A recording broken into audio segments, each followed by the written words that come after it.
नमस्कार, स्वागत है आप सभी का बिहार बुलेटिन में। आपके साथ मैं हूं पल्लवी रविंद्र सिंह। भारतीय रेलवे में नौकरी करने का मन बना रहे युवाओं के लिए खुशखबरी सामने आ चुकी है। भारतीय रेलवे ने उत्तर मध्य रेलवे प्रयागराज उत्तर प्रदेश के तहत अप्रेंटिस के पदों पर भर्ती के लिए आवेदन मांगे हैं। अब इच्छुक और योग्य उम्मीदवार जो इन पदों के लिए आवेदन करना चाहते हैं वे इंडियन रेलवे की आधिकारिक वेबसाइट ircpryj.org पर जाकर अप्लाई कर सकते हैं। आपको बताते चले इन पदों पर आवेदन प्रक्रिया 2 अगस्त से शुरू होगी और 1 सितंबर को समाप्त होगी।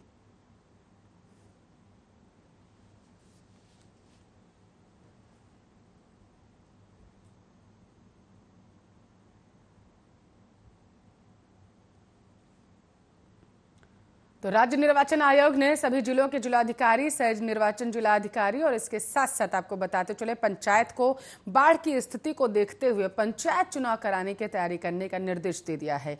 शनिवार को आयोग ने सभी जिलों के जिलाधिकारियों के साथ वीडियो कॉन्फ्रेंसिंग से पंचायत चुनाव की तैयारियों को लेकर समीक्षा बैठक की। बैठक की अध्यक्षता राज्य निर्वाचन आयुक्त डॉक्टर दीपक प्रसाद ने की है। आयुक्त डॉक्टर प्रसाद ने सभी जिलों को आरक्षण से जुड़ी त्रुटियों को 1 सप्ताह में दूर करने का निर्देश दिया। बैठक करीब 2.5 घंटे तक चली। आधिकारिक सूत्रों ने बताया कि आयोग ने बैठक में विभिन्न राज्यों से जिलों में लाए गए ईवीएम में बार कोड चिपकाने और उसे स्कैन कर स्टॉक एंट्री करने के निर्देश दिए। इस कार्य को 3 दिनों के अंदर पूरा करने को कहा गया है। साथ ही अलग अलग राज्यों से लाई गई ईवीएम को अलग अलग रखने, उन ईवीएम पर संबंधित राज्य के नाम का स्टिकर चिपकाने का भी निर्देश दिया गया ताकि पंचायत चुनाव के बाद उसे लौटाने में सुविधा हो सके। अगर कोई ईवीएम खराब है तो उस पर खराब होने का स्टिकर चिपकाने का आदेश।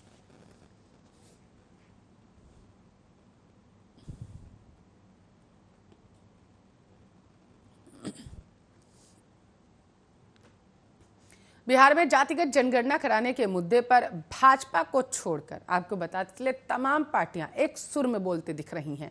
साथ ही ये भी बताना नहीं भूल रही हैं कि जिसकी जितनी आबादी है उसके हिसाब से तमाम बातें तय हो सकेंगी। लेकिन उसके बावजूद मात्र 16 से 17% आबादी वाले सवर्ण समुदाय की पूछ बिहार की सियासत में लगातार बढ़ती जा रही है। बता दें कि बिहार में राष्ट्रीय पार्टी हो या क्षेत्रीय पार्टी, हर पार्टी ने अपने अपने दल में सवर्ण समुदाय के नेताओं को खास तवज्जो दी। बात अगर राजद की करें तो लालू यादव की सेहत ठीक नहीं होने की वजह से तेजस्वी यादव ने पार्टी की बागडोर पूरी तरीके से संभाल रखी है। लेकिन उसके बाद राजद के प्रदेश अध्यक्ष की कुर्सी पर जगदानंद सिंह को बिठाया है जो सवर्ण यानी कि राजपूत समाज से आते हैं।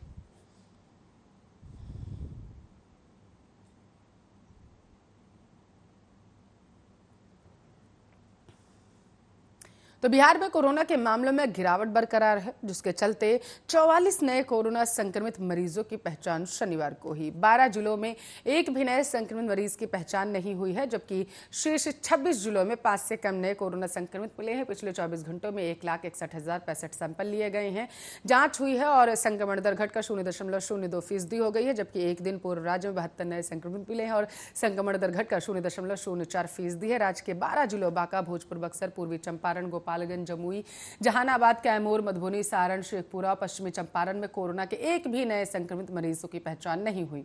राज्य में 7.14 लाख संक्रमित मरीज स्वस्थ हो चुके हैं, जबकि 7.24 लाख संक्रमितों की अब तक पहचान की जा चुकी है। राज्य में अब तक कोरोना संक्रमित 9,644 मरीजों की मौत हुई है।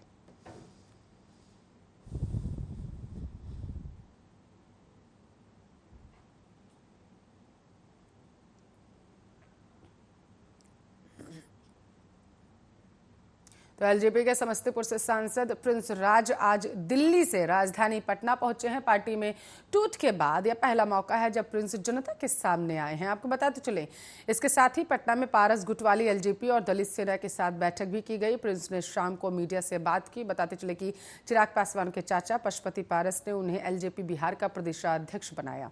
एलजेपी में पूरे विवाद के दौरान प्रिंस राज न तो सामने आए और न ही उन्होंने कोई बयान दिया। पार्टी में जारी कलह के बीच एक युवती ने उनके ऊपर यौन शोषण का आरोप लगाया। हालांकि वे इस मामले में जुड़ा जवाब देने के लिए भी सामने नहीं आए। अब रविवार को प्रिंस राज पार्टी कार्यालय में प्रदेश कार्यकारिणी, जिला अध्यक्षों और सभी प्रकोष्ठों के नेताओं के साथ साथ दलित सेना के कार्यकर्ताओं संग बैठक करते नजर आएंगे।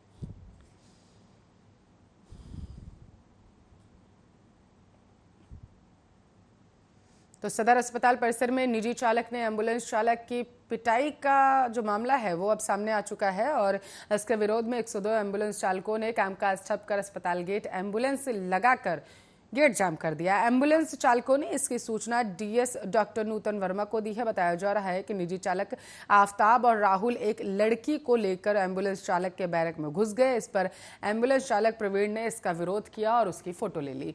इसी बात से गुस्साए आफ्ताब और राहुल ने प्रवीण की जमकर पिटाई की। पिटाई के बाद सभी एम्बुलेंस चालक गोलबंद हो गए और पहले डीएस से शिकायत की। इसके बाद सदर अस्पताल गेट पर एम्बुलेंस लगाकर विरोध प्रदर्शन किया है। एम्बुलेंस चालकों का कहना है कि जब तक आरोपित की गिरफ्तारी नहीं होती तब तक विरोध जारी रहेगा। उधर गेट जाम रहने से मरीज और उसके परिजनों को काफी दिक्कतों का सामना करना पड़ा।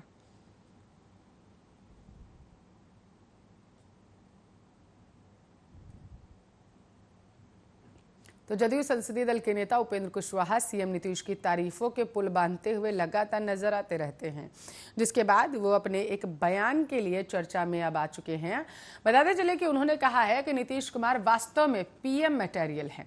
प्रधानमंत्री बनने की हर काबिलियत नीतीश कुमार में है। हालांकि अभी हम एनडीए में हैं और हमारे पीएम नरेंद्र मोदी हैं, वे अच्छा कार्य कर भी रहे हैं। उन्होंने जाति आधारित जनगणना को लेकर भी पुरानी बातें दोहराई। कुशवाहा ने कहा कि नरेंद्र मोदी प्रधानमंत्री हैं, लेकिन उनके अलावा भी कई लोग हैं जो पीएम बनने की क्षमता रखते हैं। उनमें नीतीश कुमार भी शामिल हैं, इसमें कोई दो राय नहीं। उन्हें पीएम मटेरियल कहा जाना ही चाहिए। दरअसल बिहार यात्रा पर निकलने से पहले मीडिया से बात करते हुए कुशवाहा ने जाति जनगणना को लेकर अपनी बात फिर से दोहराई। उन्होंने कहा कि जातीय जनगणना होनी ही चाहिए, यदि अभी नहीं हुई तो फिर इसमें 10 साल का विलंब हो जाएगा। पार्टी की कार्य समिति की बैठक में भी इस मुद्दे को रखा गया है। उन्होंने कहा कि केंद्रीय मंत्री राजनाथ सिंह ने भी कहा था कि अगली जनगणना के साथ जातीय जनगणना भी होगी। अब वह वक्त आ गया है। केंद्र सरकार को चाहिए कि वह जाति आधारित जनगणना कराए। ऐसा नहीं हुआ तो बेहद नुकसान सरकार को।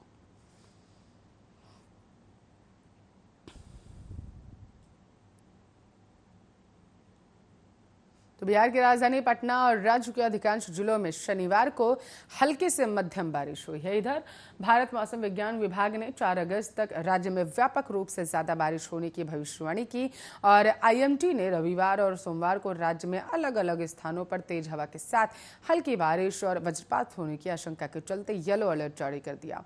मौसम विभाग ने बिहार में मंगलवार और बुधवार को कुछ जगहों पर भारी बारिश की संभावना जताई। पटना मौसम विज्ञान केंद्र के एक अधिकारी ने शनिवार को बताया कि पिछले 24 घंटों में राज्य के अधिकांश स्थानों पर हल्की से मध्यम बारिश हुई और उन्होंने कहा कि राज्य के दक्षिण मध्य और दक्षिण पश्चिमी हिस्सों में 1 या 2 स्थानों पर भी भारी बारिश हुई।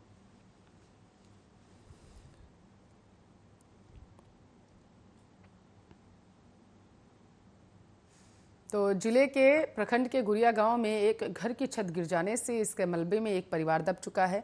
घटना में एक बच्चे की मौत भी हो गई है, जबकि मासूम बच्ची और उसकी मां की हालत बेहद गंभीर है। जख्मी दोनों बच्चियों और उसकी मां के इलाज के लिए Mayaganj Jawaharlal Nehru medical college hospital refer कर दिया गया है। बताते चले कि हादसे के बाद पीड़ित परिवार में कोहराम मच गया। ये घटना शनिवार की रात की बताई जा रही है। मिली जानकारी के अनुसार गुरिया गांव के अनिल मंडल का पूरा परिवार घर में सोया था। अनिल मंडल की पत्नी अपने बेटे श्रीकांत मंडल व 2 बेटियां बेबिका और प्रिया के साथ एक कमरे में सोई हुई थी। शनिवार की देर रात में जब वे गहरी नींद में थे तभी कमरे का छत भरभरा कर गिर पड़ा। इसके मलबे में दबकर सभी लोग गंभीर रूप से घायल हो गए।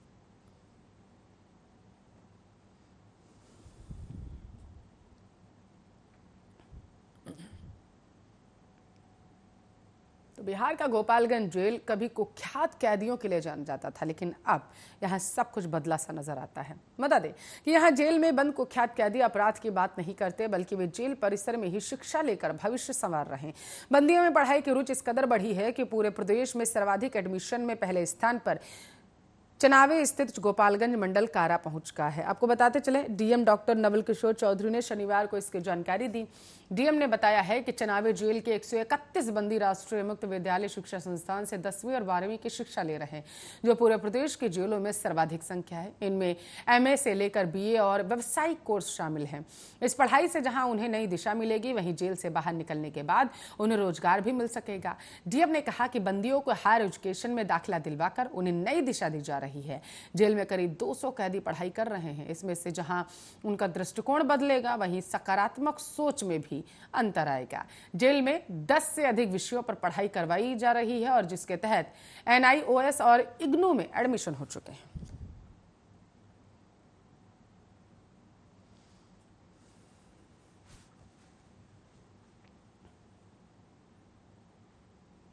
तो गोपालगंज के कुचायकोट थाने के गांव में क्रिकेट खेलने के दौरान किशोर को गोली मारने के अभियुक्त किशोर को दोषी पाते हुए किशोर न्याय बोर्ड ने एक अनोखी सजा दी है। किशोर न्याय बोर्ड के प्रधान मजिस्ट्रेट राकेश मणि तिवारी व सदस्य ममता श्रीवास्तव के द्वारा मामले की सुनवाई के बाद 10 लोगों को 2 माह में साक्षर बनाने की सजा दी गई, जो ग्राम पंचायत के मुखिया के पर्यवेक्षण में किया जाएगा। अब इस सजा की चर्चा हर तरफ हो रही है।